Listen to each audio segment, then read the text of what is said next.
TKW itu bukannya cita-cita teman-teman ya, tapi emang dari perekonomian rumah tangga atau keluarga. Jadi terpaksa untuk bekerja jauh dari keluarga, anak, suami. Tapi kalau niat kita ikhlas, insya Allah akan mendapatkan hasilnya.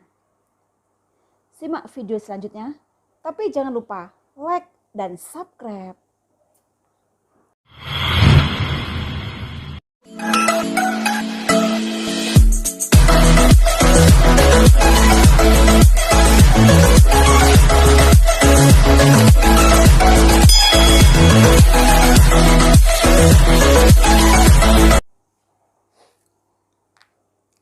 Halo, assalamualaikum warahmatullahi wabarakatuh teman-teman. Ketemu lagi dengan saya, channel Wahyu Ani.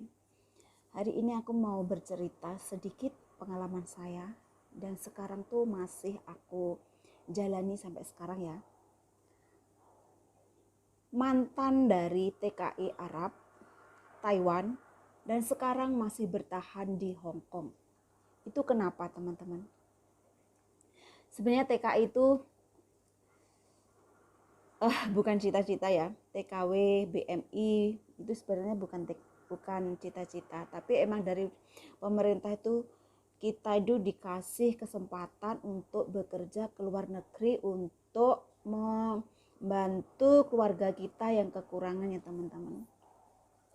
Ini aku mau bercerita ya, kenapa aku jadi TKW. Yang pertama itu aku tuh jadi orang dilahirkan dari keluarga yang gak punya teman-teman ya. Dan ibu bapakku itu adalah seorang petani biasa. Kalau ngingat masa dulu, masa aku sekolah itu memprihatinkan sekali ya. Waktu dulu ibuku belum punya sawah, belum punya apa-apa, cuma sebagai buruh tani. Jadi tuh punya beras, punya apa-apa itu dari hasil buruh ya teman-teman. Ibu bapakku tuh emang asli orang petani dan aku dilahirkan jadi dari keluarga yang tidak mampu, tapi alhamdulillah walaupun ibu bapakku buruh tani, aku masih bisa disekolahin sampai tingkat SMK. Dan saudara aku tuh ada 2, aku sama adikku saja ya. Dan adikku alhamdulillah juga disekolahkan sampai STM teman-teman ya. Dan itu tuh puntang-panting dulu waktu itu untuk membiayai aku sama adik aku. Adik aku tuh cowok. Dan selanjutnya itu aku pulang tamat sekolah itu, aku tuh nggak tega lihat ibu bapakku macam-macam itu aja ya teman-teman. Akhirnya aku berusaha untuk membantu perekonomian ibu aku. Pertama kali tuh aku sama bapakku tuh diizinin ke luar negeri, tapi maunya bapak aku tuh aku kerja di Saudi. Coba kalau Saudi mungkin agama apa-apa pikirnya bapak aku macam itu, tapi waktu itu aku nolak. Terus aku tuh berangkat dari rumah itu sama bapakku tuh aku diizinin ke luar negeri tapi di Arab, tapi aku sampai di PT itu teman-teman aku berlawan arah ya. Aku diizinin sama bapakku mau ke Saudi tapi aku nggak mau. Akhirnya aku sampai PT itu aku pindah ke Singapura. Waktu itu aku udah diproses, udah di interview, udah medical, semuanya udah fit. Aku tuh berpikir-pikir, kok aku dari rumah aku pamit aku diizinin ke Saudi, tapi aku kok pindah ke Singapura, gimana ntar malah ibu bapak aku jadi kepikiran gitu loh. Akhirnya aku udah fit itu, aku MD teman-teman, mengundurkan diri dari proses aku yang ke Singapura. Akhirnya aku pindah lagi ke Saudi ya, proses ke Saudi. Tapi alhamdulillah proses aku tuh cepet banget. Waktu zaman tahun berapa itu biasanya kan nunggu berbulan-bulan ya. Itu aku proses mau ke Saudi itu cuma 25 hari teman-teman. Nggak tahu kenapa, padahal tuh bahasanya sama sekali tuh aku nggak bisa ya. Cuma modal aku tuh cuma bahasa kosakata saja, peralatan dapur, tapi pakai bahasa Arab, terus berhitungan wahid, itnin, selasa, arba'ah, khamsah itu, terus sama peralatan dapur itu teman-teman ya. Terus akhirnya aku tuh 25 hari itu aku terbang, dan terbang itu di sana itu aku tuh punya majikan dan satu rumah itu 2 orang, aku sama orang Filipina ya. Nah, tapi tugas aku tuh untuk mengurusi anak majikan aku tuh berumur itu dari kemarin itu kayaknya paling gede itu umur 8 tahun. Pokoknya selisihnya cuma 1 tahun, 1 tahun, terus 7 tahun. Terus 5 tahun gitu teman-teman ya. Terus teman aku itu yang orang Filipina itu bahasanya Inggris, dan tugas teman aku itu adalah untuk masak saja sama bersih-bersih kalau aku khusus jaga anak. Tapi apa boleh buat teman-teman, di situ tuh aku kerja, kontrak aku sebenarnya 2 tahun ya, tapi aku di situ nggak betah sebab posisi aku masih bujang kemarin ya, masih perawan jadi gadis. Jadi tuh aku tuh di situ tuh digangguin. Intinya aku diganggu dari adik dari majikan perempuan. Akhirnya aku tuh nggak tahan, tiap hari tuh aku nangis teman-teman. Terus akhirnya aku tuh nggak berani sampai kerja itu sampai 1 tahun 8 bulan. Itu berani nggak berani aku tuh minta izin ke baba, yang dimaksud baba itu adalah majikan laki-laki. Itu aku nangis minta untuk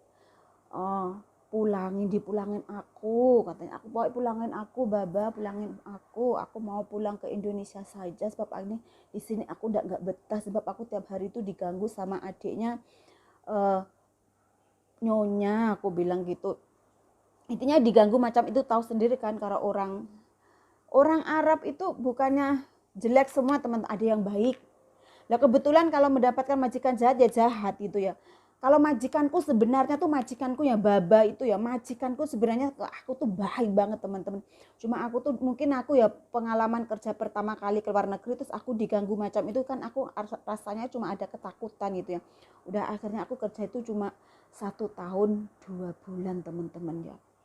Maaf 1 tahun 8 bulan. Tapi sama baba aku tuh dilengkapin, difiniskan. Jadi gaji aku juga difiniskan. Jadi itu aku dihitung 2 tahun aku kerja di Saudi teman-teman. Ya akhirnya aku tuh pulang. Tapi majikanku emang baik banget. Aku tuh dikasih oleh-oleh macam banget, apalagi kalau di Saudi itu ya gelang, kalung bener dibeliin semua. Aku nggak bohong. Sampai sekarang tuh emasnya masih ada, disimpan sama ibu aku. Terus akhirnya aku pulang ke Indonesia. Terus waktu itu aku juga masih pengen kerja. Aku pengennya mau kembali lagi ke Saudi, tapi lain majikan. Tapi tuh terus aku pikir-pikir usia aku masih muda, kenapa aku nggak cari ke negara lain yang banyak duit gitu ya. Akhirnya aku berpikir untuk proses ke Taiwan. Alhamdulillah aku juga proses ke Taiwan itu juga cepet banget. Pokoknya setiap prosesnya alhamdulillah teman-teman, aku tuh cepet banget. Di Taiwan itu juga cepet banget loh. Kayaknya satu bulan lebih itulah. Itu bahasa pun aku juga nggak bisa apa-apa teman-teman. Sebab aku di interview dapat majikan itu, majikanku cepet-cepet aku tuh diterbangin. Sebab anak pertama kali tuh aku jaga Taiwan itu jaga orang jompo, jaga kakek. Sedangkan kakek itu emang apa-apa harus dibantu ya. Sedangkan calon majikanku yang di Taiwan itu emang kerja. Jadi pengennya tuh aku buru-buru terbang. Waktu itu aku juga ketakutan lagi. Kenapa? Aku tuh belum tahu bahasanya, tapi kok udah diterbangin lagi gimana? Akhirnya terus yang penting katanya kerja ya. Sedangkan kakek aku tuh ngomongnya bahasa Thai dan aku belajar di PT itu pakai bahasa Mandarin teman-teman ya. Akhirnya terus aku tuh ya kerja, yang penting kakek aku, yang penting aku tuh datang tuh kasih jadwal, ini jam segini kakek bangun, jam segini kakek makan, jam segini mandiin kakek, jam segini ngajak jalan-jalan. Yang penting aku tuh jadwalnya itu aku hafal.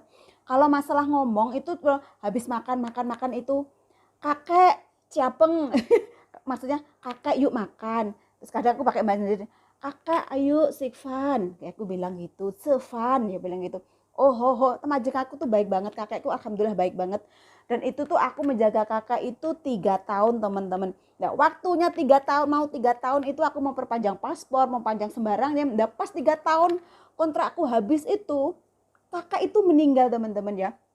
Meninggal, dan alhamdulillah majikanku itu baik. Jadi majikanku katanya bilang, Wahyu, kamu Ani, waktu di Taiwan aku panggil Ani. Ani, ini kan kakek udah nggak ada, kamu pulang atau cari kerjaan lagi di sini. Kalau kamu mau cari kerjaan di sini, kamu pulang dulu ke Indonesia, dia bilang gitu. Sebab kalau langsung zaman dulu tuh nggak bisa, nggak seperti zaman sekarang teman-teman ya. Akhirnya aku aku waktu itu kan aku ada temen di sana ya. Terus aku bilang sama nyonya itu bilang, nyonya aku nggak mau pulang, aku mau tetap di sini tapi nggak kerja di sini, aku mau kerja ke tempat lain lah. Aku terus bisikin majikan, majikan kan baik, tapi aku mau kabur, aku bilang gitu. Hah, kamu mau kabur? Iya, tapi aku sebelum kabur aku cari kerjaan yang bagus dulu lah. Akhirnya itu terus aku kabur itu sama majikanku dibawain ya tetap KTP, paspor itu teman-teman, jadi tuh aman gitu loh, aman banget. KTP, paspor tuh aman banget. Terus waktu itu terus aku udah kabur, udah keluar dari majikanku itu, baru majikanku pura-pura katanya telepon ke agent, katanya ini Cece aku kabur, padahal aku kabur itu udah kong kali kong sama majikanku gitu loh. Oh nggak apa-apalah, kamu sekarang kabur di mana nggak tahu. Terus aku ya diurusi macam itu, tapi aku udah kerja teman-teman. Kaburan itu aku kerja di tempat jualan sarapan pagi yang jualan fantuan, kalau di namanya tuh nasi ketan itu loh, kalau di Taiwan itu bilangnya fantuan. Dan juga jualan itu, dan itu tuh aku kerja di situ tuh 3 tahun teman-teman. Akhirnya terus semua dikumpulin ya berapa tahun, akhirnya aku kerja di Taiwan itu 6 tahun. Akhirnya tuh aku pulang sebab ibu aku sakit-sakitan teman-teman, dan pulang itu ketemu jodohnya, intinya tuh aku ketemu jodoh terus pulang. Terus habis itu aku membina rumah tangga. Terus ya mungkin ya juga Allah itu nggak mengizinkan aku lagi ya untuk hidup seneng, untuk bersatu keluarga. Akhirnya tuh yang bla bla bla bla, intinya bla bla bla bla. Terus akhirnya tuh yang ketiga itu kan udah mantan dari Taiwan dan Saudi, dan sekarang aku tetap ada di Hong Kong. Habis di Taiwan itu aku ke Hong Kong sampai sekarang teman-teman, itu aja. Tapi alhamdulillah ya, di Hong Kong itu majikannya juga baik. Alhamdulillah tuh majikanku tuh baik-baik semua. Itu teman-teman. Jadi ceritanya aku jadi TKW itu ya macam itu, dari perekonomian keluarga ibu bapak aku gitu ya. Tapi alhamdulillah sekarang tuh insya Allah udah mampu. Sebab hasil keringat aku itu untuk ibu bapak aku tuh udah seneng ya. Apalagi ibu bapak aku tuh emang asli petani, jadi ya hasil keringat aku tuh aku beliin sawah buat ibu bapak aku kerja sampai sekarang. Alhamdulillah masih sehat-sehat. Dan pengennya itu tambah lagi itu sawahnya teman-teman. Tapi yang penting ibu bapakku seneng dan sehat, itu aja aku tuh udah seneng banget. Dan sampai sekarang pun aku juga masih di sini teman-teman ya, dan masih keadaan sehat. Dan sebenarnya itu cita-cita saya itu ya, sekarang tuh aku mau bahas dengan cita-cita. Cita-cita aku sebenarnya itu nggak muluk-muluk ya, nggak berbeda dengan teman-teman itu ya. Cita-cita aku tuh dari dulu tuh sebenarnya tuh aku tuh pengen kawin muda. Sebab kenapa? Aku tuh dari dulu tuh punya keinginan ntar aku tuh kalau udah gede itu pengen kawin muda. Terus ntar kalau aku punya anak, jadi tuh aku masih muda, terus anakku udah gede gitu ya. Tapi ternyata apa? Allah itu nggak mengizinin saya teman-teman, nggak mengizinin saya. Malah sampai sekarang aku tuh nggak punya anak, bayangin. Terus apa boleh buat, itu udah takdir dari Allah ya. Rezeki, mati, jodoh itu Allah yang ngasih.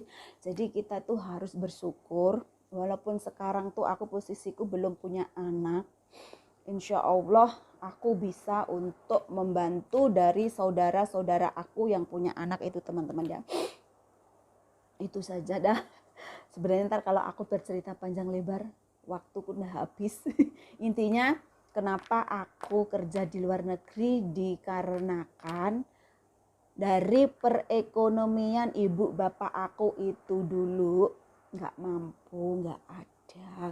Tapi sampai sekarang alhamdulillah udah berbalik ya. Emang roda itu udah berbalik. Tapi sekarang pun aku tetap ada di luar negeri itu kenapa teman-teman? Mungkin ada berpikiran kenapa bertahun-tahun kita ke luar negeri kok masih aja tetap di luar negeri. Ini jawabannya teman-teman. Dulu tuh aku kerja di Saudi untuk membiayai sekolah adik aku ya. Terus habis itu terus aku keluar kerja di Taiwan itu buat keluarga aku dengan usaha aku, tapi usaha aku tuh bangkrut. usaha aku tuh bangkrut, akhirnya aku kembali lagi ke luar negeri sampai sekarang. Tapi alhamdulillah yang di Hong Kong ini aku bisa untuk membantu ibu aku, keperluan keluarga aku. Pokoknya intinya aku tuh tulang punggungnya keluarga teman-temannya. Tapi tetap kita syukuri aja. Dan alhamdulillah yang penting tuh keluargaku kepingin ini bisa keturutan, minta ini bisa keturutan gitu loh. Walaupun kadang tuh aku di sini tuh juga sedih, sampai umur berapa aku ke luar negeri gitu loh. Yang penting itu keluarga aku tuh udah seneng teman-teman, terus udah tercukupi, nggak tertindas lagi, nggak kekurangan lagi. Dan yang penting satu, dulu kita seingat aku tuh dulu tuh rumah aku itu ya, ibu bapak aku tuh selalu diberi. Tapi alhamdulillah Allah udah ngasih rezeki yang cukup. Jadi alhamdulillah ganti kita yang memberi teman-teman ya. Sampai sekarang pun kalau orang butuh itu pasti mencari ibu bapak aku gitu loh. Tapi walaupun pinjem, walaupun apa, itu mas kalau nembung tuh ya pasti ada gitu ya teman-teman ya. Itu bersyukur banget. Aku tuh malah bukannya sedih ya, aku tuh malah seneng gitu ya. Yang dulu kita diberi tapi sekarang kita memberi gitu ya. Alhamdulillahirabbil alamin teman-teman. Allah tuh maha adil. Dan sekarang nama ibu bapak aku, keluarga aku tuh alhamdulillah ya. Kalau dipandang dari sederetan tetangga-tetangga aku itu alhamdulillah ya udah baik ya. Kita dari awalnya kita orang nggak punya, akhirnya kita itu disegani orang gitu teman-teman ya. Tapi ya kalau ada 1-2 orang yang membenci saya itu juga ada, sebab rumah tanggaku hancur macam itu. Ada yang syukurin, dia bilang itu juga ada gitu ya. Tapi biarkan saja, yang nyukurin saya itu mungkin nggak tahu isi dalam dari keluarga aku sampai berantakan macam itu ya teman-teman. Biarkan saja, yang penting aku tuh nggak menyakitkan orang lain dan tidak merugikan orang lain. Intinya macam itu saja teman-teman ya. Sudah nggak usah ngomong panjang lebar lagi, ntar aku mewek. Ini aja sebenarnya itu banyak ya Mbak, kenapa kok jadi TKW, kenapa kok nggak usaha saja di rumah. Dulu tuh aku pernah usaha, malah usaha aku tuh jualan kayu ulin teman-teman, gede, penumpukan kayu teman-teman, itu kan udah gede banget ya. Tapi emang bukan rezeki kita, akhirnya ya ludes. Akhirnya kita syukuri saja. Tetap ya menurut aku ya sekarang ya aku jalani jadi TKW, aku lebih happy jadi TKW ya teman-teman ya. Udah gitu aja. Makasih like dan subscribe-nya. Daripada ntar aku banyak ngoceh lagi dah. Ini pokoknya intinya nggak ada yang aku tambahin, nggak ada yang aku kurangin. Emang aku tuh mantan dari TKI Arab dan TKW Taiwan, tapi masih bertahan di Hong Kong sebagai TKW sampai sekarang. Dan sekarang itu aku tetap sehat walafiat, tambah gemuk, kimplah-kimplah gitu loh. Ya udah teman-teman ya. Makasih udah menyimak ocehan saya. Jangan lupa like dan subscribe, tanpa kalian channel saya tidak akan berkembang. Dan makasih like-nya, subscribe-nya, support-nya. Dan biar saya itu tambah semangat untuk membuat konten-konten selanjutnya. Akhirul salam, bye-bye. Love you semuanya.